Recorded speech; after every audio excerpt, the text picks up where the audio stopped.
So, welcome to Kid Innovations. How are you doing this week? It's been a crazy week around here. We've been a lot of stuff going on. We've got some interesting announcements that'll be coming up starting soon with the show, and so you're not going to want to miss that. So, make sure you subscribe. Whether you're watching this on YouTube, hit that subscribe button, or you're listening to this on the audio podcast. Make sure you're a regular subscriber. So over on iTunes or Google or iHeart or Spotify, we've been around for 16 years. Yes, we are the longest continually produced show in podcast history. So you can find us pretty much everywhere. So make sure you subscribe so you don't miss any of the upcoming shows. So this week, we're going back and actually looking at an old show. In some cases, a really old show from the past.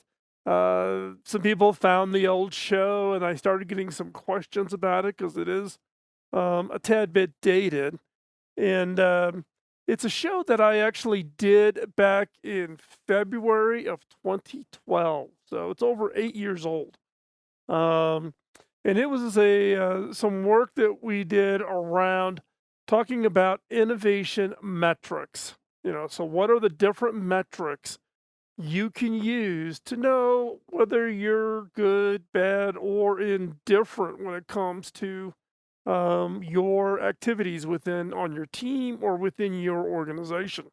And so I wrote this back in 2012 because I was getting a lot of questions about, what were the metrics I was using at HP. And there's actually a much older show, even beyond 2012, that talked about metrics, and it needed to be updated in 2012. And now, 8 years later, time to update this again. There's some new metrics um, that you want to consider. But also, it's key at this point to also talk about, um, what is it that is important to your organization, right? So be a little careful about just taking somebody else's metrics and dropping them in. You've heard this from me 1,000 times about adapt and adopt. Adapt whatever makes sense that other people are doing that's got some kind of proven track record, and then bring it into your organization and then test it. Try it out. Doesn't mean that it's always going to work. So, today we're going to talk about innovation metrics that every organization should use. I am trying to boil this down to the core set of metrics. This isn't the exhaustive list, but this is just think of it as a starter list of the innovation metrics. Now, everyone that's on this list are ones that I have actually used. I'm not recommending you something that I've read about. I've actually led organizations when I was CTO at HP. HP's total R&D spend was a little bit north of $4 billion. So these metrics have been tested and proven all the way from that down to my current organization, which is 200 researchers, down to startups. So this is a core set that you can apply no matter what size organization. Now, if you're a government agency or a charity, you may need to tweak these a little bit because we're going to talk about some financial objectives that typical for-profit organizations are going to focus in on. Okay. Now, however, before we get started, I do want to address one thing, and that is bad metric. There are a lot of bad metrics that are out there. Some of them are very prevalent.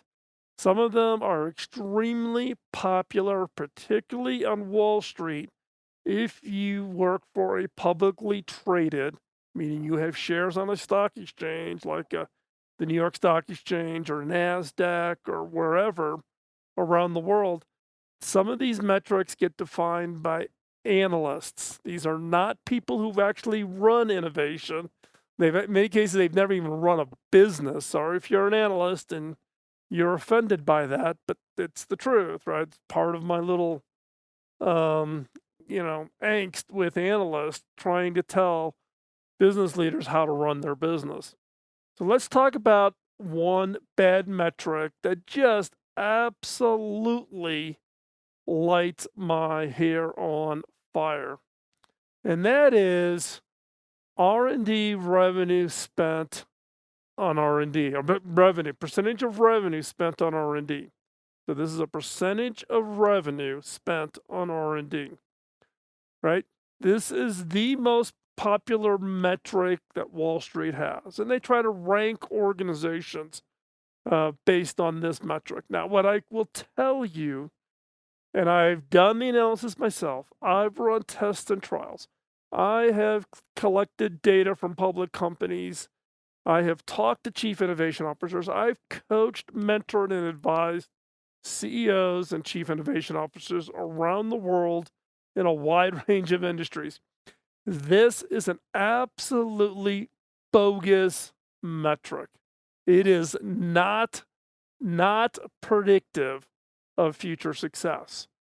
Yet for some reason, we get wound up on this metric, right? We compare, but it is not indicative of having any kind of prediction. So if this was truly a good metric, then if I spent 50% of my revenue on R&D, I should be 2 times better than somebody that only spends 25% of their revenue on R&D. That is not the case. It varies by industry, it varies by even company, right? If you looked at the mobile phone business and you compared Apple to anybody else, take a BlackBerry, you know, there's no correlation relative to this spend. Now, I will tell you that all of my years at HP as an officer, a executive of the corporation, I spent a lot of time trying to and ultimately made some progress on convincing the board of directors at HP that this metric was bogus and should not be a metric that that should be used. Now, if you're interested, you can go over to philmckinney.com. I wrote a blog post a while ago, probably a year, maybe even 2 years ago, about the perils of metrics and my experience with Mark Hurd, who was the CEO for HP at the time, who was big into metrics. So if you're interested in really getting into behind the scenes on what was going on at HP and metrics, that would be my suggested starting point. It's a blog post. You can find it over at philmckinney.com. Now that I've got this over, and you know this is a metric I just absolutely do not like, what are good metrics? How do you define good metrics? Well, good metrics fall into different categories, and you have to make sure you understand where the metric you're going to apply and what is it that you're actually looking at relative to the overall process. So the way I think about this is to look at it from the standpoint of input, output, outcome, and impact. And be quite honest, the two that I spend, the majority of my time at is around input and impact. Input, what do you put in at the top of the funnel? Impact is what you have out at the bottom, the impact to your organization, the impact to your team. Now, a lot of people want to put a metric in on output or outcomes. Those are false flags. When it comes to innovation, you want to look at input and then you want to look at the impact. What is the impact that your innovation effort is having? What are the impacts that are important to your organization? So if you understand what that impact that you're trying to drive, whether it's customer satisfaction, NPS scores, whatever, then you back up and say, what inputs can I invest in that will move the needle on that impact? So a lot of people get tied up in output measurements of innovation processes and funnels. Some of that's important, but it's really about impact. So input and impact. And that's what we're going to look at today. I'm going to break down the suggested innovation metrics on the input side and how do you measure impact. Some of those key things that you can measure the impact on. So we're continuing our conversation talking about innovation metrics and how you should think about that. And what I'm sharing with you is really kind of the core list of innovation metrics that every organization should look at applying.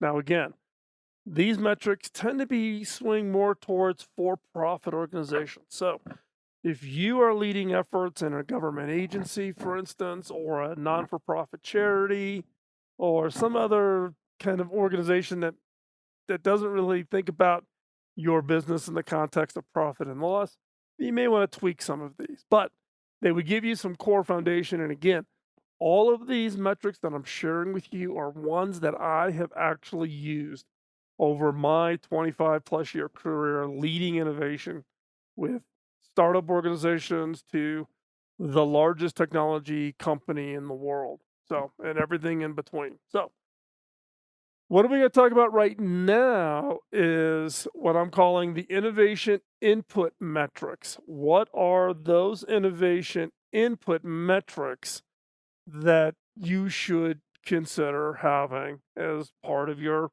measurement of success? So, first one up is the number of new ideas in the funnel. Now, you know, is a bigger number better? Not always the case, but the way I use this metric, what I have used it, and even how I use it today, is to make sure that we continue to keep the funnel full. New organizations putting in place new innovation frameworks tend to get really excited. They get this big burst of ideas. They run through those. They get a couple of them that look really good. They kind of punch those out. They ring the bell. They look over their shoulders, and the funnel's empty. Then there's this big gap because now they got to go back and refill the funnel. This metric, it's not so much about what the number is. Set it to be whatever you think the number should be, but it's about keeping the organization focused that the funnel needs to be fed. You need to be continuously coming up with and developing new ideas. Now, we look at this on a quarterly basis, and then in my current organizations, twice a year, we sit down and we actually look at everything that's in the funnel and how many items are in each of the four funnels. Now, if you're not familiar with the funnel and how the funnel management process works, you can go back and listen to some previous shows. You can search for it at Killer Innovations in the Fire Framework series that we just wrapped up. You can look at it in the ranking and execution two shows. I talk about the funnels in both of those shows for ranking and execution. So go back and search for those. So number of new ideas in the funnel. Now, if you set it to be like an unreasonable one, like you want 500 ideas every quarter, that even a large organization, that's hard to do.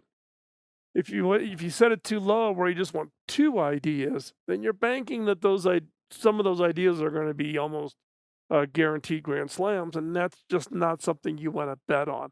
So you want to find a number that makes sense for the size of your organization and what can you reasonably put in. You don't want it to be 0 or 2 or 3, maybe 5, 10 to start out with, and then see where that plays out as you go through the rest of your funnel. So, but this is an important metric. Next is the acceptance, or what I refer to as the idea kill rate. Acceptance is of those ideas that get thrown in to your to the top of your funnel. How many of them actually make it through to get funding? Meaning you looked at them, you evaluated them, you said they were good, now you're going to fund it. If that acceptance rate is high, like 50 or 75%, then either you've set the bar too low or you're pre-screening all of the ideas out and you're only going with sure things. So you want that acceptance rate to kind of It could be anywhere from 10% to about 30%. Get above 30%, then that's a flag that says I got to look at my funnel. The other flip side is the kill rate. When do you kill an idea? Even though you may have funded it and you started it, not all ideas are great ideas. So what is your kill rate? What's the ratio of ideas? Now, back in my HP days, we had a four-phase funnel. It was a stage gate approach to managing ideas from the very beginning until they turned into a product and on the shelf and customers could buy it. And we typically looked at about a 50% kill rate between each phase. So if I had 10 ideas in the first phase, I would assume I'd be 5 in the second phase. I'd be down to 2 or 3 in the third phase, and I would have 1 success. So start off with 10, get 1 out the door. And that's kind of, a really good way to think about that funnel. Start with 10, go to 5, go to 2 or 3, ship 1. That tells you that you're trying enough different things and you're really trying to push the envelope on what it is that you want to put out there. Okay? So take a look at your acceptance and look at your idea kill rate. Now, what I'm doing with these metrics, I'm not giving you the exact numbers because it's going to vary. But you need to take a look at what your current acceptance and kill rate is, and then you may set a target. And you may want to put it into your OKRs, the objectives and key results for your team. So on a quarterly basis, they're getting measured on their OKRs as to what their acceptance or kill rate is. If you're not familiar with OKRs, go over and Google it. And I've actually done a show on how I use OKRs to drive innovation teams. So you can go search over Killer Innovations for OKRs. Third, balanced investment. What is your metric for how you're going to use your innovation spend to influence your organization? This is the balanced innovation investment model that I established at HP, have used it for decades. It works very, very well. And the way it works is across the bottoms are your products and services, existing ones and new ones. Vertical is your customers or the markets you serve, existing markets to new markets. 70% of the innovation spend should be in the core, about 70%. 20% across the two adjacencies. Adjacencies meaning new products to existing customers or existing products to new customers, right? So you can that's about 20%. And then 10% in the truly new customers, new markets, new products, new technologies, new everything. So 70, 20, 10 is best in class. If you can balance your investment spend on your portfolio in the 70, 20, 10, you are best in class.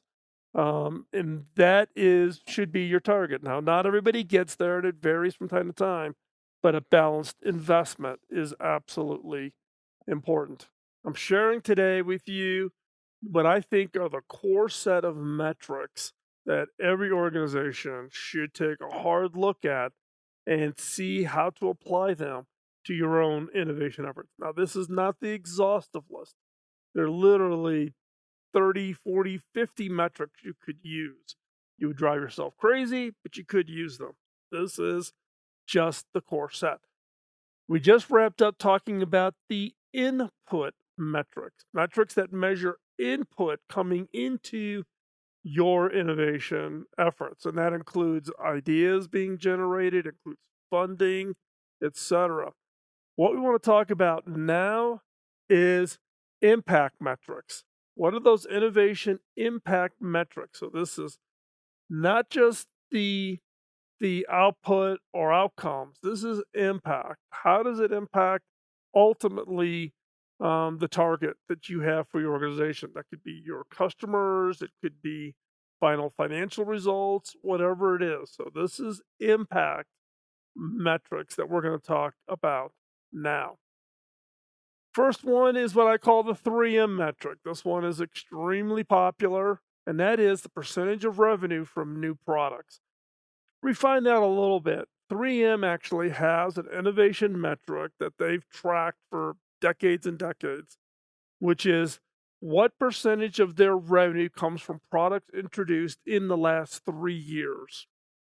So what this does is it forces 3M to constantly be coming out with new things, right? So don't let a product become kind of overly dominant is as being the bulk of their revenue streams.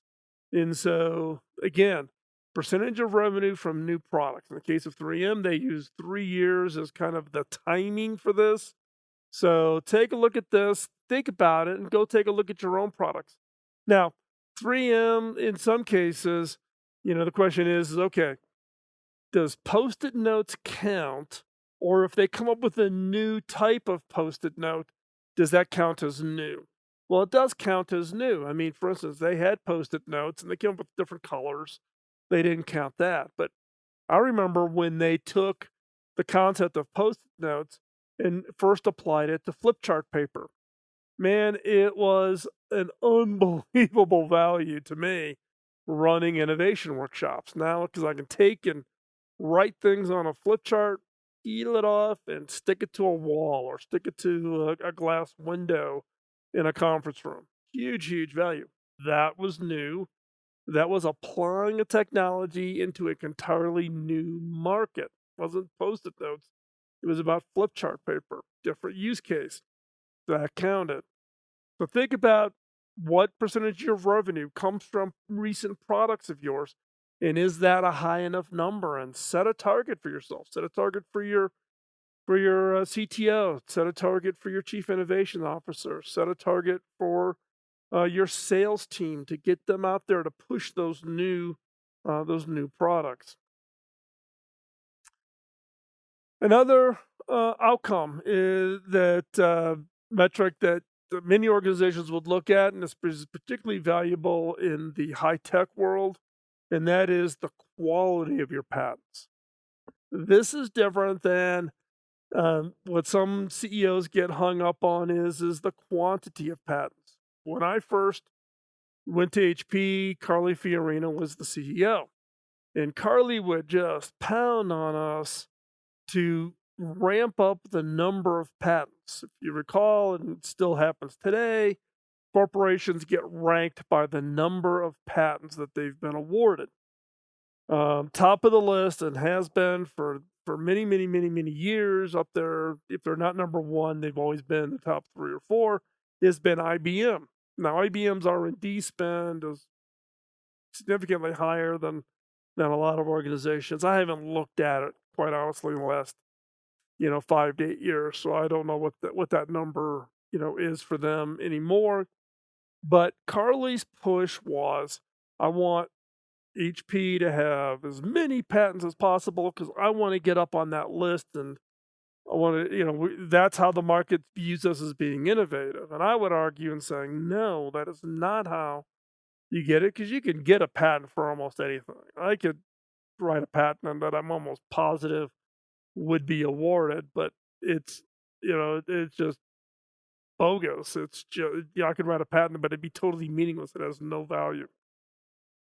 So what we shifted at HP to, and what I encourage all organizations to look at now, is what's called quality of patents. Now, how do you measure the quality of patents? Well, the biggest and easiest way to do that is what's called the CHI index. Now, at least it used to be called the CHI index. I did a recent search on it, and I'm kind of lost trying to connect back to the original source of where the concept came up. But yeah, I'll describe to you how it worked. The way it worked is they would look at all your patents. Then they would look at across your industry all other patents that reference them. So when you apply for a patent, one of the key things you have to do is you have to identify prior art, foundational work that either you're building upon or has led to the innovation work that you're doing. And so if you create a very important, high impact patent, you will have a large number of other patents that are referring to your patent. So the more times your patent gets referenced, the higher its value. Rather than you just do a patent and nobody looks at it, nobody cares, it doesn't get referenced, it's not listed as prior art, low value. And so you can measure the impact or the quality of your patents by how many other patents refer to it, actually point to your work as having laid a foundation, having been fundamental to create new opportunities, new ideas, new technologies, new science, whatever it is. So it's not just about the quantity of patents, which again it qualifies into, the quantity equals a bogus metric. Quality of patents is an outcome metric. It's something that, in this, is if patents are important to you, it should be one that you look at. But again, you want to look at it from a quality perspective. And then the third here is innovation impact on gross margin. This is actually the metric I got HP to take on as the proper metric rather than the percentage of revenue spent on R&D. Now the way we did this is gross margin impact for every dollar of R&D spent. So if I spent a dollar on R&D, what was the impact on gross margin? Why is this an important metric? Well, the reason why I am a big fan of this metric is because if you do good innovation, if you come up with a just absolutely brilliant product or service, your customers, the people who buy whatever it is, this great idea is you have, they will reward you with a margin premium. They will pay a disproportionate higher margin correlating to the impact and value that they see for your idea. So the bigger wow, the bigger that margin impact is going to be. Go back and look at the iPhone and see what that margin premium that Apple was able to secure by doing phenomenal innovation. So this is the metric that ultimately says that for every dollar that you're spending on innovation, what is that margin impact going to be? Now, it isn't a metric that says as I can spend more, I can drive more margin because it's tied to the decision impact. This is a metric that you just can't turn on overnight. This is a metric that takes some time. You got to lay some foundation because it's the dollars you spent in the case of, let's say, laptop computers. I spent those dollars 2, 3 years ago, and the margin I'm measuring today is the result of that. So the decision I made 3 years ago, I'm seeing the result of that. So you have to have good historical data to use this metric. And I spent years building up that history to use this metric. Great insight. It also helps point out leaders and processes and that allow you to make better decisions on which innovation projects you should fund that are going to give you the biggest bang, the biggest impact on your gross margin. So this one's a heavy lift, but worth the effort. If you're trying to run your innovation effort and you have no innovation metrics defined, then you're basically driving the car with no headlights and you've blacked out your windshield. You kind of have to know where you're going.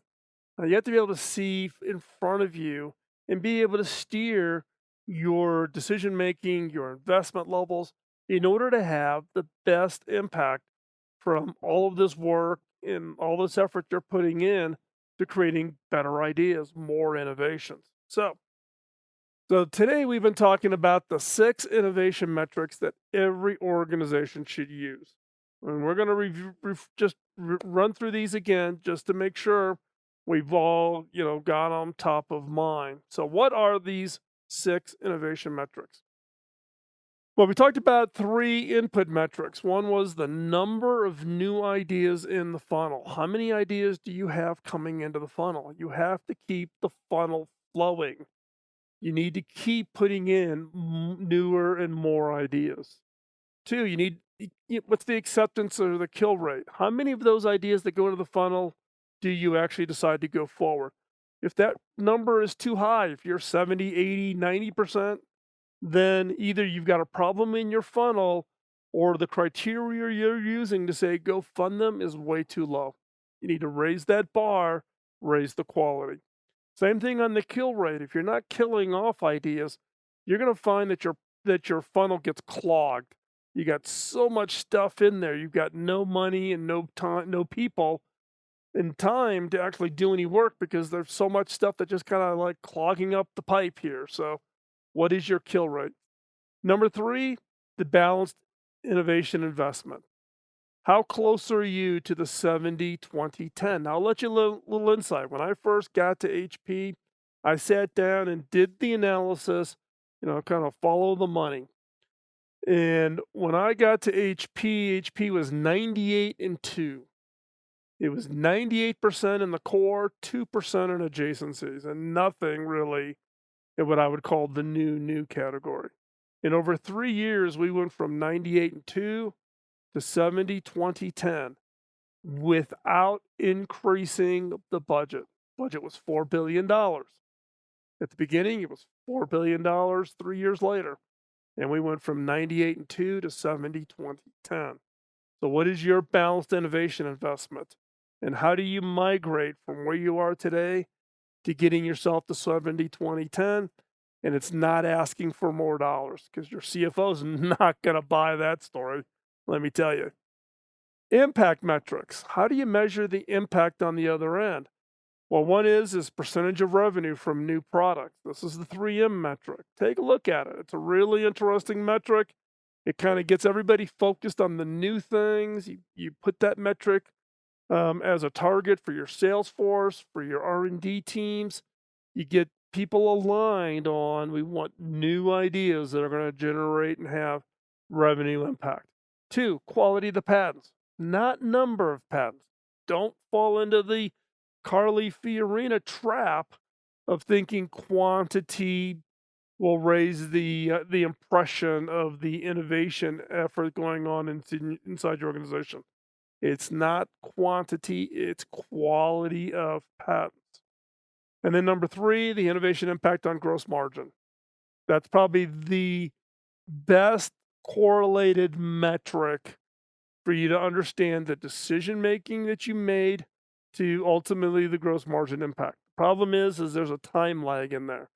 Like I said in the previous segment, for laptops, that's about 2 years, 3 years. Same thing for mobile phones. Displays, a little bit less. You could do that in about a year.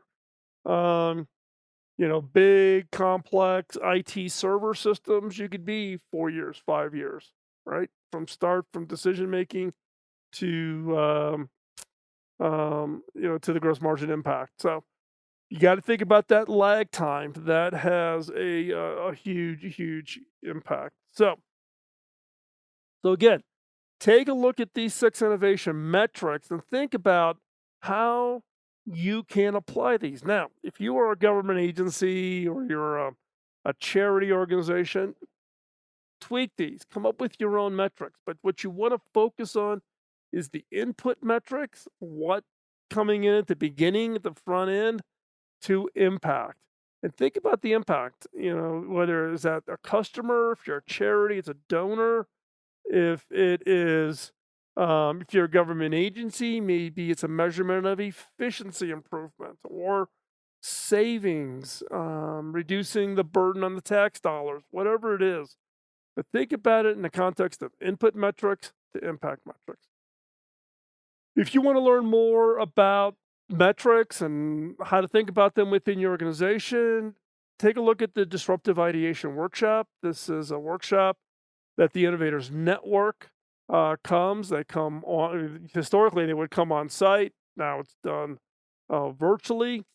But this is a 1 day kind of cram it all down into a really tight package. It teaches you the framework, the focus, ideation, ranking, and execution.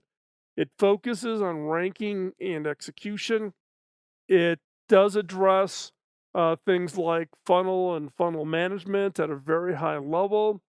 But that's the foundation. This disruptive ideation workshop lays the foundation. It's step one towards the process of you creating a well-run, well-established innovation framework. But the key out of this workshop, out of the most innovation workshops where you sit around and people flash a bunch of slides on theory, is this workshop is built around a problem statement you define. Whatever area of ideas that you want to drive for your organization, and the entire workshop is tailored to your problem statement. And then that is used to drive the entire experience. So not only does you and your team learn the framework, but you actually walk out with ideas that you can use. If you want more information, drop me a note, fill it at killerinnovations.com, or text the word innovation to 44222. You can also send an email to innovation at killerinnovations.com. And with that, we're going to wrap up today's show. Thank you for your time. Don't go anywhere. We'll be here next week. Subscribe, and you won't miss a great show. Talk to you soon.